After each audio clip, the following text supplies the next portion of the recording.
I hear often from people who are wanting to work on their branding, especially folks in the DIY crowd that are wanting to do some of this stuff themselves, that they just really don't know where to start. And they say, Morgan, do I need a Photoshop subscription, or do I need to go buy all these books, or how much is this going to really cost me? So today I want to share 5 of my favorite tools that I use in every single brand strategy and design project. I'm going to give you a behind the scenes look at how I pull messaging directly from my client calls, some simple feedback questions that I ask every single client and that I make my clients ask their clients to gather powerful testimonials, one inexpensive and easy to use resource that I wish everyone would start with. So whether you're DIYing or growing with support, these tools will help you build a brand that actually works and will not break the bank.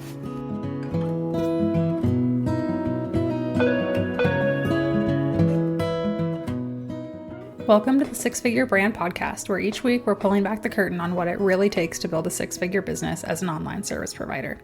I'm your host, Morgan. I'm a branding expert, online agency owner, mom of 2, and military spouse, and I'm obsessed with helping entrepreneurs like you understand the ins and outs of branding so that you can use it to grow your business without sacrificing your sanity.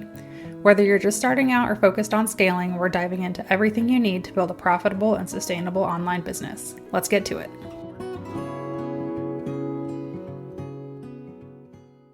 It's really easy to overcomplicate branding, especially if you are not a branding expert and you're trying to DIY things. But some of the most powerful tools that I use in my agency for myself and for my done-for-you clients are already at your fingertips, and they are cheap or free. Whether you are working on your brand yourself or working with a designer, having the right tools in your toolkit can make branding feel so much easier and so much more effective. So today we're going to go through a full breakdown of my favorite tools, what they do, how I use them, and the role that they can play in creating your standout brand. So number 1, this is my favorite by far and kind of a newer addition to my tool belt, if you will, is Zoom and ChatGPT. So I am a late adopter of AI. I really resisted it for a while. And a big part of that was because I was of the mind of it can't do anything as well as I can do. And it can't do my genius work as well as I can do. It can't build a brand the way that I can. But there's a lot of things that it can do better than I can do. For example, it can analyze a transcript of a Zoom call way faster and way more efficiently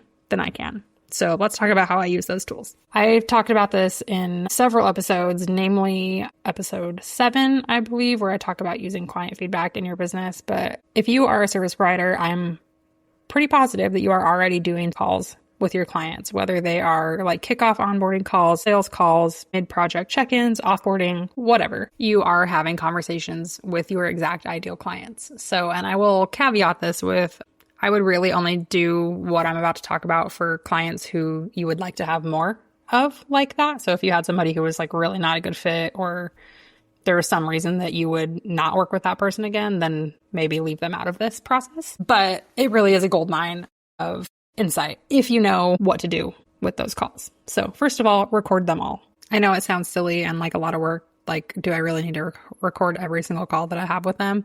You don't have to do all of them. You should at minimum be doing your kickoff and wrap up calls. If you can do any calls you have in between, that's ideal. But you're going to record them and then you want to download the files. At minimum, download the transcripts. You can do that directly from Zoom. I'm not sure how it works if you're using another platform like Google Meet or something, but I'm sure that they have the same type of functionality. If you want to download the video also, you can, but those kind of take up a lot of room once you get like a bunch of them. Download the transcript, put it into ChatGPT, or you could use whatever AI tool you like. You can ask it to do so many things with that transcript. So here's what I do. First, I say, this is a transcript of a kickoff call with so-and-so for blank insert project here. Go through and pull out all of their pain points that they talk about, things that they're hoping to achieve during the project, and any questions that they have. Put those into a document for me so that I can just reference that later.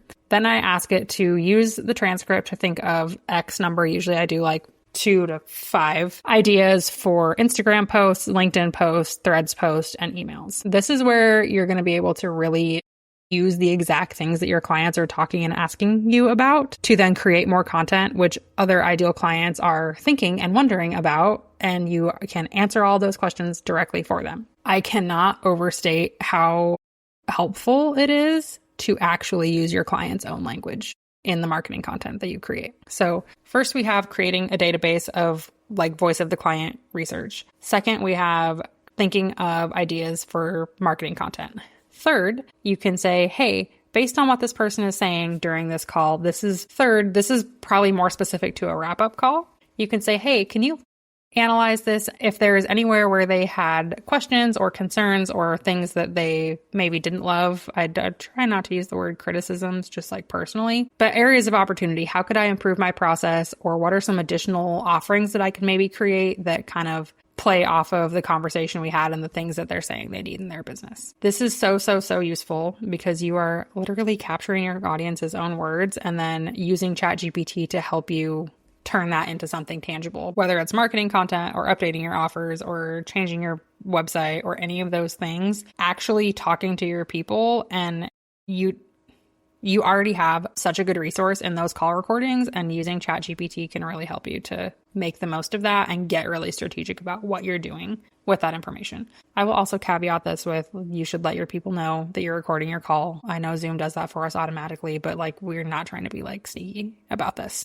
So even if you're not a strategist, this will work for pretty much any service provider. So we're going to record all of our calls. We're going to get the transcript. We're going to upload it to ChatGPT. And then we are going to start playing with all the things that it can do for us, questions we can ask. What are the main points from the call? How could we summarize what they're hoping to get from the project? What messaging themes show up most often? I like to do this. I will upload transcripts of like 4 or 5 calls from different clients. And I will say, hey, can you find the common themes in here and the common things people are saying? And then I will update my messaging and my marketing with that. And the other thing that I really love to do, I forgot to mention this, but we'll talk about it now, is if you remember to record all of the calls from a single project. Let's say that I did a brand and web design project for an interior designer. If I record their kickoff call, any meetings we have in between, and then their wrap-up call, I can give those to ChatGPT. And then I can say, hey, help me write a case study to use on my website and make it SEO friendly and talk about XYZ things. And then at the end, pitch this project.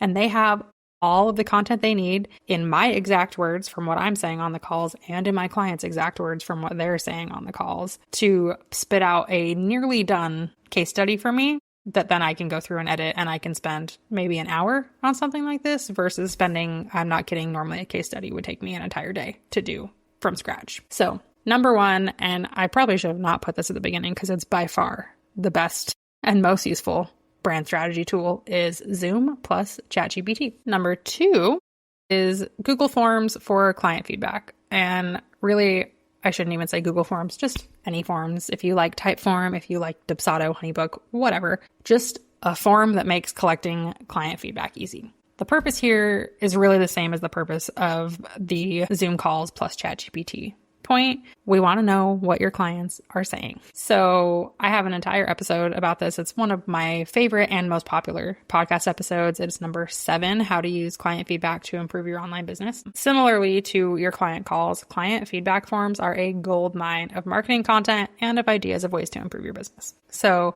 I like to ask for feedback immediately at the end of a project, and then again, like 6-ish months later, because what I want to see, and this will be unique to your business, is the long-term impact that working with me has had on these people's lives and their businesses. I will ask things like, what hesitations did you have before hiring me? How would you describe your experience? What has changed since we worked together? Would you refer me to one of your friends? Why or why not?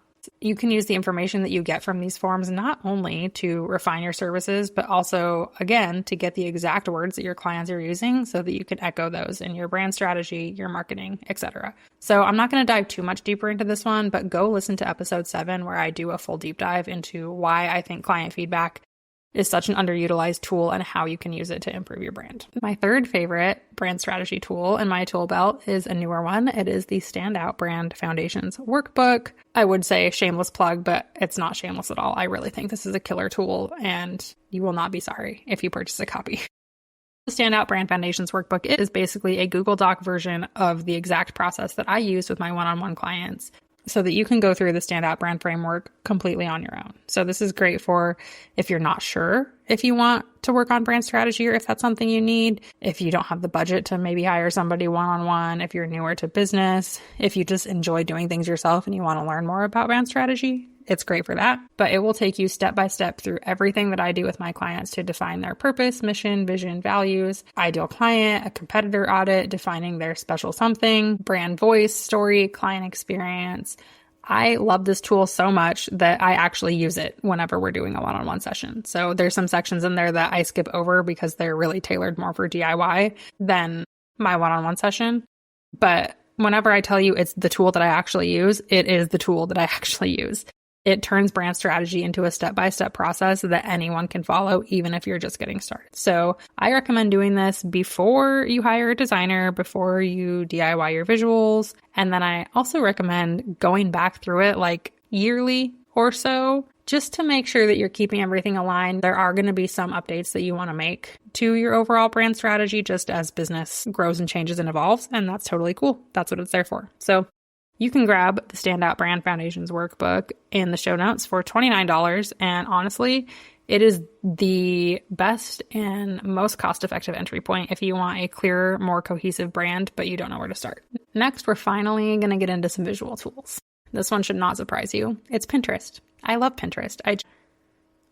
A few weeks ago, we had Megan Williamson come talk in the Six Figure Brand Society about how to use Pinterest to increase visibility for your online business. And it was killer. It's so good. I have started really utilizing Pinterest to market my business in the last 4 or 5 months. And that's been awesome. But I've been using Pinterest for years and years and years to do visual research for clients. And here's the thing.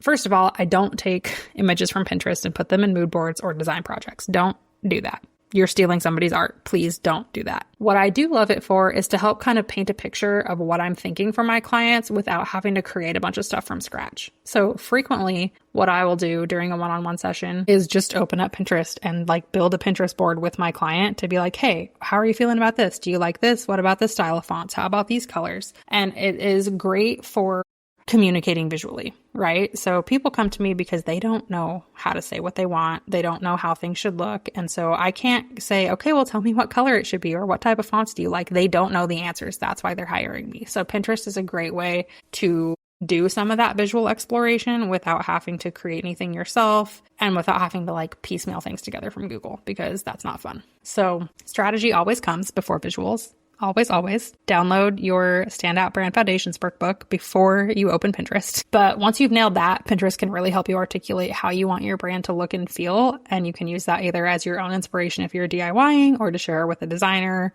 whatever the case may be. I like to search keywords that align with my brand values. So joyful brand, bold brand, minimal brand.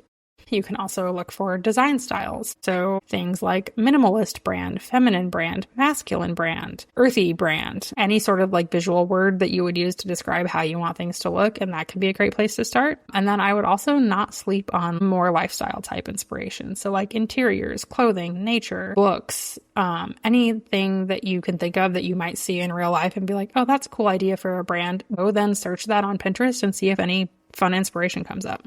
I tend to pin things whenever I'm doing some of this visual exploration for a client, like patterns, fonts, colors, photography styles, website layouts, really anything visual. But I will also pin things that are completely unrelated that just inspire me. And that's totally cool too. It is your playground. You do with it what you wish. But I think Pinterest gets a lot of hate. And I'm here to tell you, I use it weekly in my business for design projects, with the caveat of we are not copying anything that we do on Pinterest. We are not taking anything off of Pinterest and passing it off as our own. It is for inspiration only. And finally, number 5 in my brand strategy tool belt is Canva. Surprise! A lot of designers really hate on Canva and they say, oh, real designers don't use Canva, whatever. I got into an argument about this on Threads recently. I disagree. I will say I don't use Canva for things that Canva shouldn't be used for, like print layout design should be done in InDesign. Logo design should be done in Illustrator. Heavy photo editing should be done in Photoshop. There's a time and a place for all of these tools. I love Canva because it makes it so freaking easy for my clients to edit the designs that I create for them for things like social media or digital downloads and stuff. And it's also really easy for me to make templates for them to then use. One of the big problems with having your brand designed is that sometimes designers will say, okay, here's your brand guidelines and here's your logo files and whatever. See ya, bye. And they don't give you a lot of training on like, how do you actually use those? That is one of my super important core values, is that education and empowerment piece, where I go a long way to make sure that my clients understand how to move forward, how to use their brand, how to build upon what we've created together. And Canva makes that really, really easy. So you can either take their templates and apply your own branding. You can have your designer create some templates for you, but it saves so much time. And the thing here is that brand strategy should make your life easier and make things take less time. And having a solid brand strategy plus a solid library of Canva templates is like the chef's kiss of fast, easy marketing that works. I also help clients with this inside of the Six Figure Brand Society, whether they're using my templates, creating their own, they get feedback and support to actually implement their branding and ask those questions so that they're having kind of some training wheels as their brand grows and as they learn how to use some of their branding assets, and they're not sitting there spending hours and hours in Canva, wasting time and saying, oh, I don't know if this looks good. What font should I use? So love Canva for applying your brand strategy and getting it out into the world. Don't love it for logo design. And that's totally fine. Like I said, all the tools have a time and a place. And if you are an online business owner and you are for some reason not using Canva yet, highly, highly recommend you start. So we have talked through my 5, I guess technically it's 6, favorite tools for brand strategy. First, we have Zoom and ChatGPT. Second, we have forms of any kind. I use Google Forms. You can use whatever you like. Third, we have the Standout Brand Foundations Workbook. Fourth, Pinterest. And fifth, Canva. So why should you take my advice and start using all of these for your brand? First and foremost, I talked about this in a previous episode, to reduce decision fatigue. All of these things will help you know what the heck to do with your brand. You will know what it sounds like, what it looks like, and showing up will be so much easier. They will also help make your marketing clearer. So this particularly pertains to those first two, Zoom plus ChatGPT and client feedback. You're using your client's own words, so you know exactly what they want to hear from you. Pinterest and Canva will help you attract more ideal clients because your brand will actually reflect that strategy that you have built using the Standout Brand Foundations Workbook, and you will attract more of the right people, and you'll be able to craft a better client experience because with the feedback and the brand strategy and constantly talking to your people and analyzing what they're saying and then using Canva to make everything look and feel beautiful, you're going to knock it out of the park with client experience. And all of these things together are going to help your business grow because your brand will become an actual asset and a driver for growth in your business and not just like a pretty vibe that you're going to outgrow. So when I tell you that I use these tools every day in my business, I'm not kidding. Pinterest maybe is an exception. I've used that once or twice a week, but I could not run my business and I could not build strategic, profitable brands for clients without all of these tools that we talked about today. So whether you're DIYing or even investing in support and just want to get a jump start on things, I would highly, highly recommend starting with some of these tools. You don't have to use them all if they don't all jive with you, and you definitely don't need to jump into all of them immediately, but pick one that sounds interesting and start there. So I would love to know, what is your favorite tool for marketing and branding in your business that maybe I didn't include here? DM me on Instagram and tell me. And again, I would invite you to download the Standout Brand Foundations Workbook. You can find that link in the show notes. It is $29 and it is the best $29 you are going to spend when it comes to brand strategy. I can promise you that. Thanks for tuning in to the Six Figure Brand Podcast. If you enjoyed today's episode, please be sure to rate the show and leave a review on whatever app you're listening on. And as a thank you, I'll send you coffee on me. Yes, I'm serious. As a smaller show for now, you taking the time to do this makes a huge impact on how we can reach more people and how I can continue to create this content for free. When you take a screenshot of your review, follow and tag me on Instagram at @SpectandCo. I'll send you a $5 Starbucks gift card. As always, don't forget to check out the show notes for any links or resources I mentioned during the episode. Thanks again for listening, and I'll catch you next week.